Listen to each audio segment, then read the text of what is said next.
Hello प्यारे बच्चों, आज हम प्रश्नावली 1.2 के प्रश्न संख्या 3 की बात करेंगे। 2 प्रश्न मैंने कल बता दिए थे। देखिए, प्रश्न नंबर 3 मैं केवल पढ़ रहा हूं, इसको अपने पास किताब रखेंगे और ध्यान से सुनते जाएंगे। यह अभाज्य गुणनखंड विधि द्वारा निम्नलिखित पूर्णांकों के HCF और LCM ज्ञात कीजिए। अभाज्य गुणनखंड विधि का मतलब है कि जो हमें संख्या दी गई है उनको अभाज्य गुणनखंडों के रूप में हमें पहले तोड़ना है। तो पहली संख्या दी गई है, पहला एक पार्ट मैं बता दे रहा हूं, बाकी के तुम करोगे अपने आप। 3 पार्ट हैं। तीसरे का फर्स्ट पार्ट है दी गई संख्याएं दी गई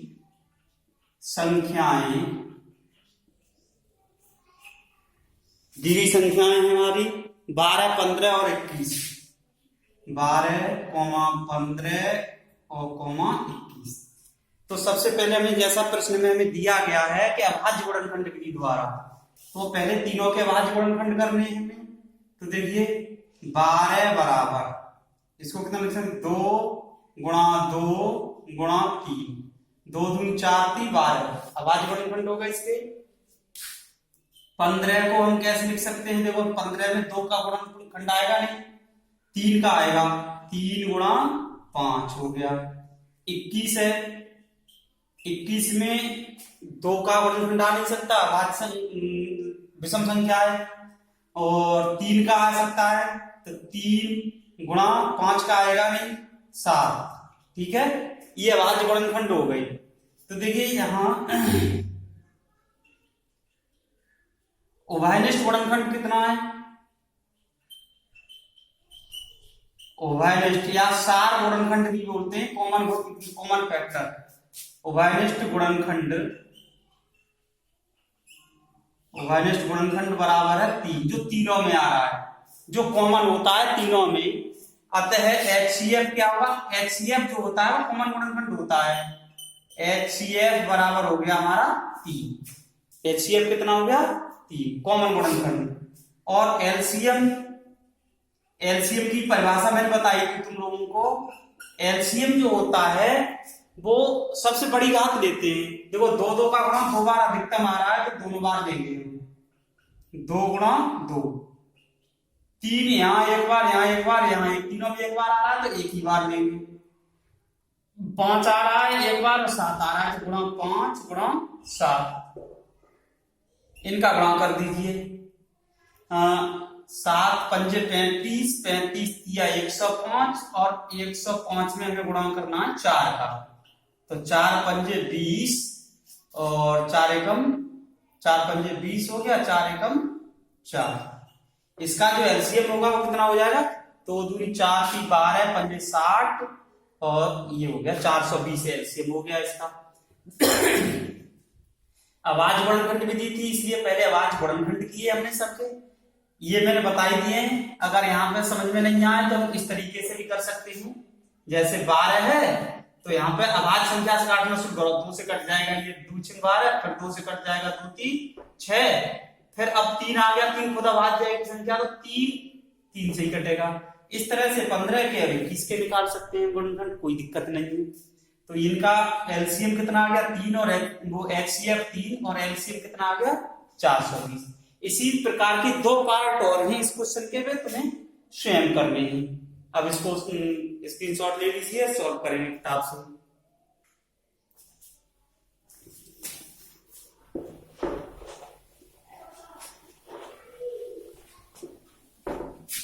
अब है प्रश्न संख्या 4। प्रश्न संख्या 4 को मैं पढ़ता हूं, क्या दिया गया है। देखिए दिया है HCF दिया है 306 और 657 का 9 बराबर 9 दिया गया है। ठीक है, तो LCM ज्ञात करना है हमें 306 और 657 का। एक सूत्र मैंने बताया था, क्या बताया था, देखिए दिया क्या है, पहले जो दिया गया है वो लिख लीजिए, फिर बाद में बात करते हैं। HCF कितने का दिया गया है हमें, 306 और 657, 306, 657 बराबर 9। इनका दोनों का HCF 9 है। ठीक है। तो एलसीएम पूछा गया है, संख्याएं हमें पता है। देखिए दो संख्याओं का एलसीएम बराबर, सूत्र मैंने बताया था तुम लोगों को, सूत्र लिख देता हूं मैं। LCM of A comma B, A बराबर 306 है, बी बराबर 657 है। ये दो संख्याएं अगर हमें दी गई हैं तो हम उनका एलसीएम कैसे ज्ञात करते हैं? दोनों संख्याओं का गुणा ए गुणा बी बटे HCF of A comma B. ये सूत्र मैंने तुम लोगों को लिखाया था, जहां ए की जगह कितना है 306 है, बी की जगह 657 है। तो मैं यहां लिख देता हूं, जहां ए बराबर कितना है 306 और बी बराबर है 657 और HCF of A comma B ये 9 दिया गया है, इसको नहीं लिख रहा हूं मैं, ठीक है। तो एलसीएम ऑफ 306,657 बराबर ए गुणा बी 306 गुणा 657 बट्टे HCF of A comma B, HCF of इतने कितना दिया है 9 दिया है, तो ये 9 लगा दिए।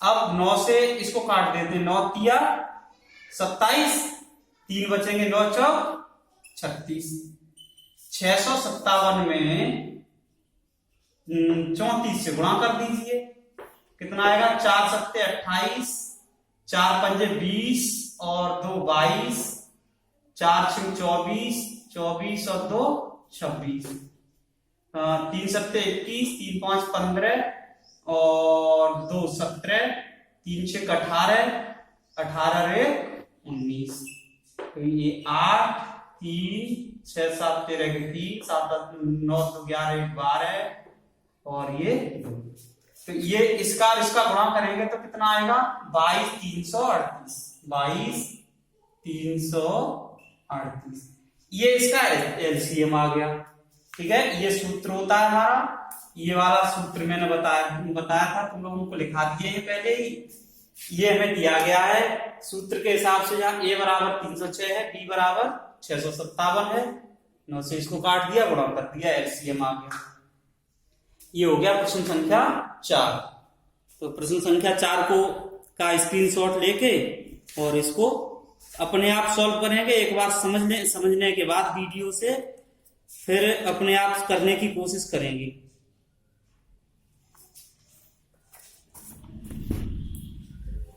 अगले प्रश्न की बात करते हैं।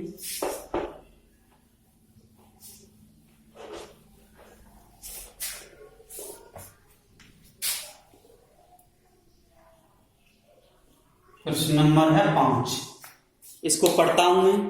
क्या दिया है? जांच कीजिए कि क्या किसी प्राकृत संख्या n के लिए संख्या 6 की घात n अंक 0 पर समाप्त हो सकती है। ये भी कह सकते हैं 6 की पावर n में n का कोई ऐसा मान हो सकता है जिससे उसका इकाई का अंक 0 हो। देखिए 6 की घात n के अभाज्य गुणनखंड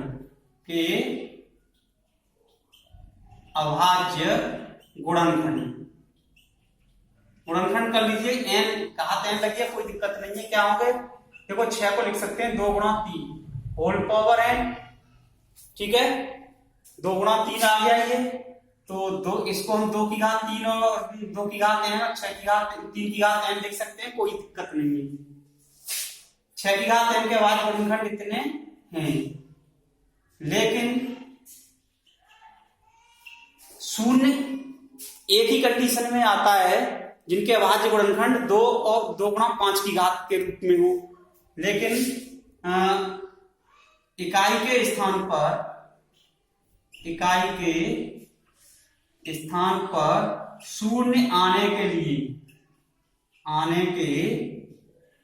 लिए अभाज्य गुणनखंड किसी संख्या के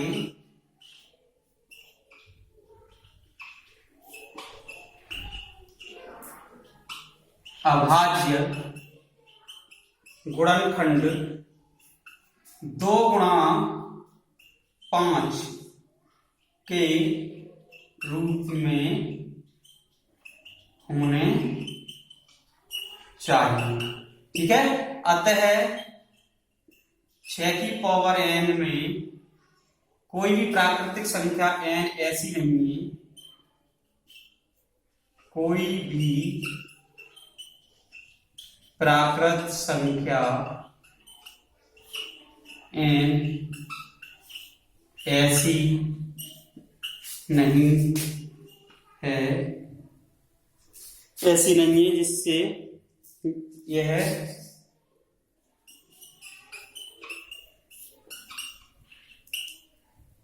शून्य पर समाप्त हो।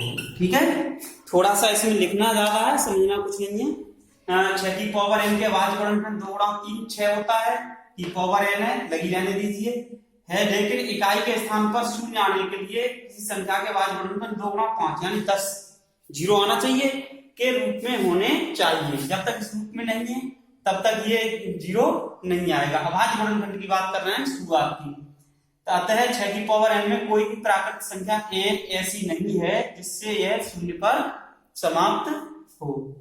कोई भी प्राकृतिक संख्या n ऐसी नहीं है। ठीक है, ये हो गया तुम्हारा 5वां सवाल। अगला सवाल देखिए, प्रश्न संख्या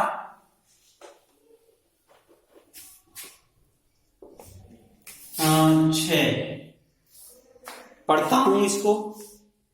व्याख्या कीजिए कि 7 गुणा 11 गुणा 13 प्लस 13 और 7 गुणा 6 गुणा 5 गुणा 4 गुणा 3 गुणा 2 गुणा 1 प्लस 5 भाज्य संख्याएं क्यों हैं।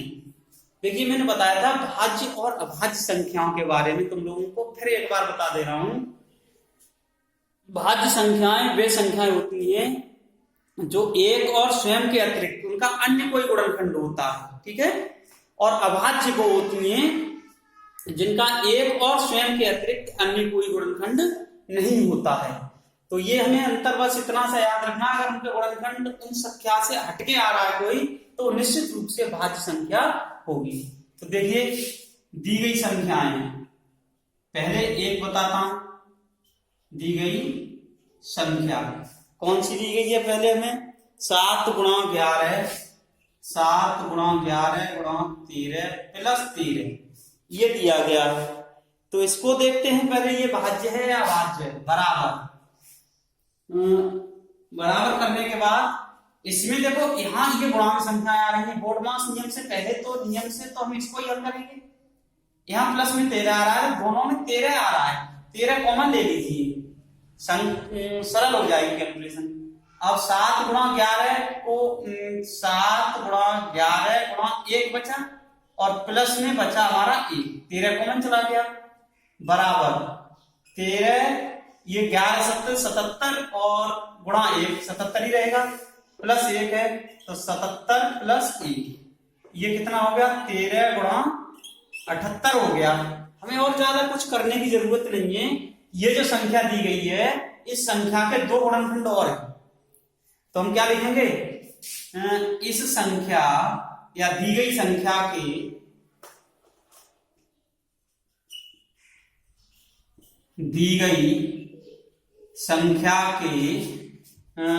एक और स्वयं संख्या के अतिरिक्त, एक और स्वयं के अतिरिक्त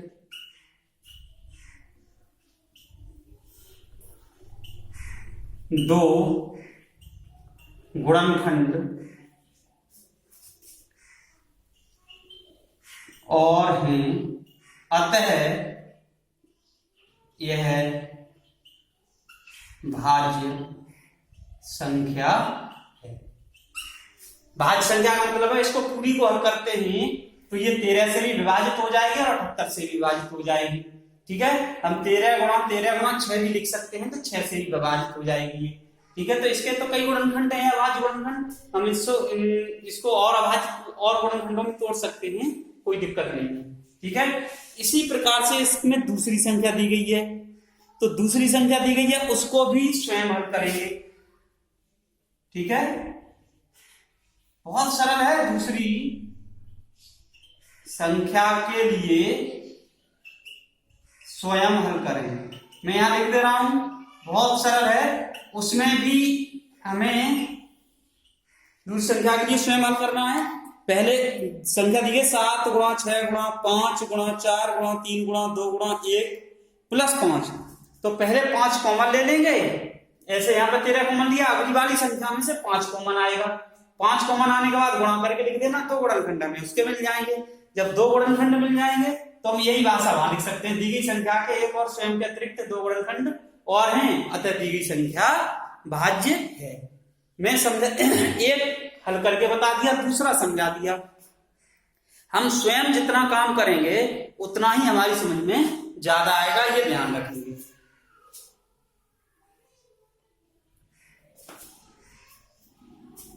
एक लास्ट क्वेश्चन और है इस एक्सरसाइज का 1.2 का, उसको और बताता हूं।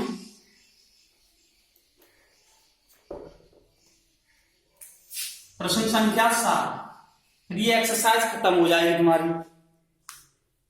क्या दिया है देखो, मैं पढ़ता हूं और इसको ध्यान से सुनेंगे, उसके बाद किताब भी अपनी पास में रखेंगे। किसी खेल के मैदान के चारों ओर एक वृत्ताकार पथ है। इस मैदान का एक चक्कर लगाने में सोनिया को 18 मिनट लगते हैं, जबकि इसी मैदान का एक चक्कर लगाने में रवि को 12 मिनट लगते हैं। मान लीजिए वे दोनों एक ही स्थान और एक ही समय पर चलना प्रारंभ करके एक ही दिशा में चलते हैं, तो कितने समय बाद वे पुनः प्रारंभिक स्थान पर मिलेंगे? जहां से शुरू किया था वहां फिर कितने समय बाद वो मिलेंगे? देखिए जो दिया गया वो लिख लीजिए।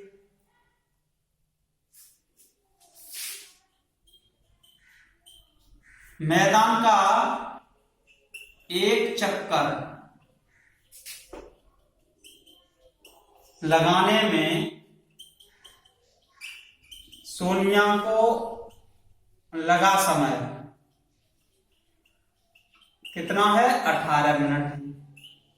ठीक है। और तथा मैदान का एक चक्कर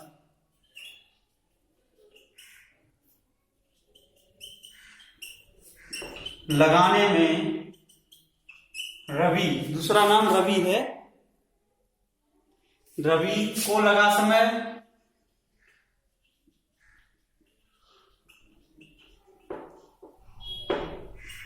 कितना है? 12 मिनट है। ठीक है। एक को 18 मिनट लगते हैं, दूसरे को 12 मिनट लगते हैं। तो जब वो एक ही स्थान से एक ही दिशा में दौड़ना प्रारंभ करते हैं, तो ये पूछा जा रहा है कि कितनी देर बाद, कितने समय बाद पुनः वो उस जिस स्थान से दौड़े थे उसी स्थान पर हमें मिलेंगे।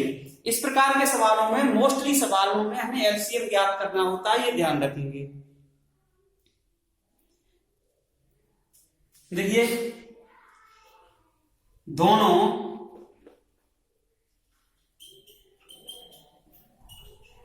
पुनः एक ही स्थान पर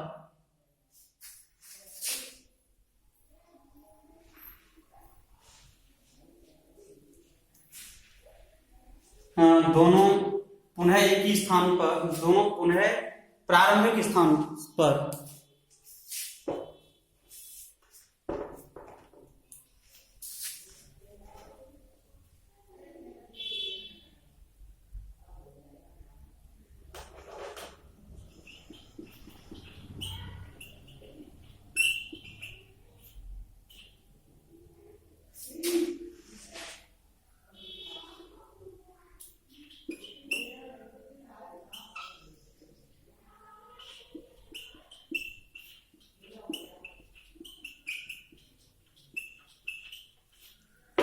देखिए कितने समय बाद, दोनों को प्रारंभिक स्थान पर मिलने में लगा समय, पुनः बराबर ये होगा, एलसीएम होगा 18,12। इन दोनों का एलसीएम होगा, तो इनका एलसीएम हम कैसे ज्ञात करेंगे? अब देखिए 18 के गुणनखंड क्या से लिख सकते हैं? 2 गुणा 3 गुणा 3, और 12 के गुणनखंड क्या होंगे? 2 गुणा 2 गुणा 3। तो एलसीएम कितना आएगा? 2 अधिकतम 2 बार आ रहा है, 2 गुणा 2, और 3 अधिकतम 2 बार आ रहा है, 3 गुणा 3। तो ये 2 दूनी 4, 3 12 3 36। हम क्या कहते हैं? 36 मिनट बाद 36 मिनट बाद दोनों प्रारंभिक स्थान पर मिलेंगे। कितनी देर बाद? 36 मिनट बाद जब चक्कर लगाते रहेंगे वो, तो जब इसी हिसाब से तो 36 मिनट बाद पुनः जिस स्थान से दौड़ना शुरू किया था उस स्थान पर एक बार और मिलेंगे। तो अब इसको आप लोग कर लीजिए, ये एक्सरसाइज कंप्लीट होती है।